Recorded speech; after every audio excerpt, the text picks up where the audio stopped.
మాజీ మంత్రి వైసీపీ నాయకుడు అంబటి రాంబాబు టీడీపీ అధినేత నారా చంద్రబాబు నాయుడుపై చేసిన అనుచిత వ్యాఖ్యలకు నిరసనగా నర్సీపట్నంలో టీడీపీ శ్రేణులు బగ్గుమన్నాయి. టీడీపీ రాష్ట్ర ప్రధాన కార్యదర్శి చింతకాయల విజయ ఆదేశాల మేరకు కౌన్సిలర్ ధనమిరెడ్డి మధు ఆధ్వర్యంలో 24వ వార్డు తుని వెళ్లే ప్రధాన రహదారిపై భారీ నిరసన కార్యక్రమం నిర్వహించారు. ఈ సందర్భంగా అంబటి రాంబాబు దిష్టిబొమ్మకు చెప్పుల దండ వేసి వార్డులో తిప్పుతూ వినూత్న రీతిలో నిరసన తెలిపి అనంతరం దహనం చేశారు. ఈ సందర్భంగా కౌన్సిలర్ మధు మాట్లాడుతూ 45 ఏళ్ల రాజకీయ అనుభవం ఉన్న చంద్రబాబు నాయుడు వంటి నాయకుడిపై అంబటి రాంబాబు అభ్యంతరకర వ్యాఖ్యలు చేయడం సిగ్గుచేటని మండిపడ్డారు. వైసీపీ నాయకులు తమ నోటిని అదుపులో పెట్టుకోకపోతే ప్రజలే బుద్ధి చెప్తారని హెచ్చరించారు. గత ఎన్నికల్లో 11 సీట్లకే పరిమితమైన వైసీపీ భవిష్యత్తులో డిపాజిట్లు కూడా దక్కించుకోలేదని ధ్వజమెత్తారు. ఈ కార్యక్రమంలో వార్డు యూత్ టీడీపీ శ్రేణులు పాల్గొన్నారు.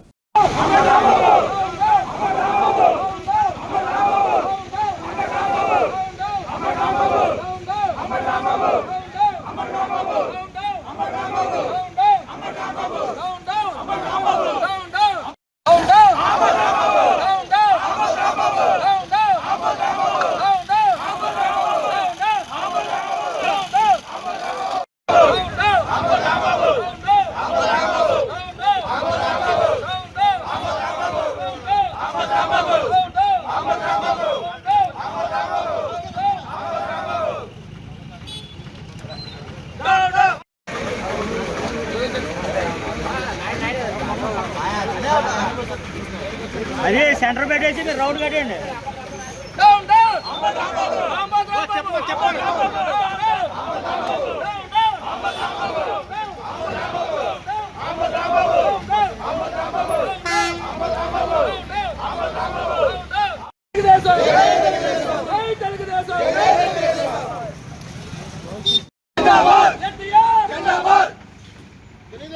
ఈరోజు చూసాం అంబటి రాంబాబు, అదేనండి ఆంబోతు రాంబాబు అంటారు కదా, ఆయన చంద్రబాబు నాయుడు గారిని అనుచిత వ్యాఖ్యలు చేశాడు.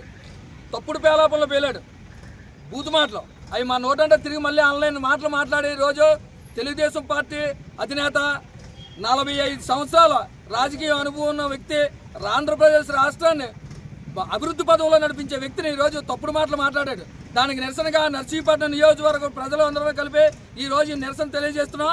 అంబటి రాంబాబు తప్పుడు పేలాపనలు మాట్లాడడం మానుకో. ఈ రోజైనా సరే ఇలాంటి పేలాపనలు పేలితే ఇప్పుడు మొన్న 11 సీట్లు వచ్చాయి, ఆ సీట్లు కూడా రాకుండా డిపాజిట్లు కాకుండా పోతారు. ప్రజలు మీరు చేసి అన్ని గమనిస్తున్నారు. ఈ రోజు నర్సీపట్నం నియోజకవర్గంలో మా అయ్యన్న పాత్రుడు గారు స్పీకర్ అయ్యి రాజ్యాంగబద్ధమైన పదవిలో ఉన్నారు. కానీ అదే ఏ మంత్రి పదవి అయి ఉంటే నేను ఏం చేయాలో చేసిను, నీకు సరైన సమాధానం కూడా మా అయ్యన్న పాత్రుడు గారు చెప్పను. ఈ రోజు నర్సీపట్నం నియోజకవర్గం ప్రజల తరఫున, మా తెలుగుదేశం పార్టీ తరఫున నీ దిష్టిబొమ్మ దగ్ధం చేసాం.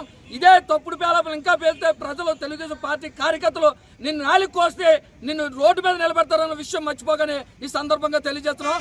అయ్యన్న పాత్రుడు గారు లాంటి నాయకులు ఉన్న తెలుగుదేశం పార్టీ, చంద్రబాబు నాయుడు గారు లాంటి నాయకుడిని ఈ రోజు నువ్వు అన్నావు. నర్సీపట్నం కాదు, రాష్ట్ర వ్యాప్తంగా ప్రజలే కాదు, దేశవ్యాప్తంగా ప్రజలందరూ కూడా ఇది చూశారు.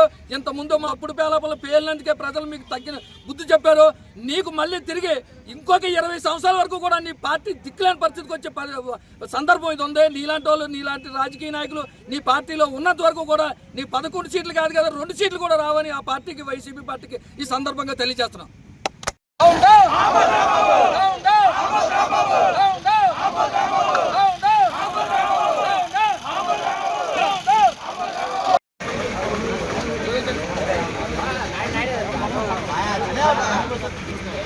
అదే సెంటర్ పెట్టేసి రౌండ్ కట్టండి.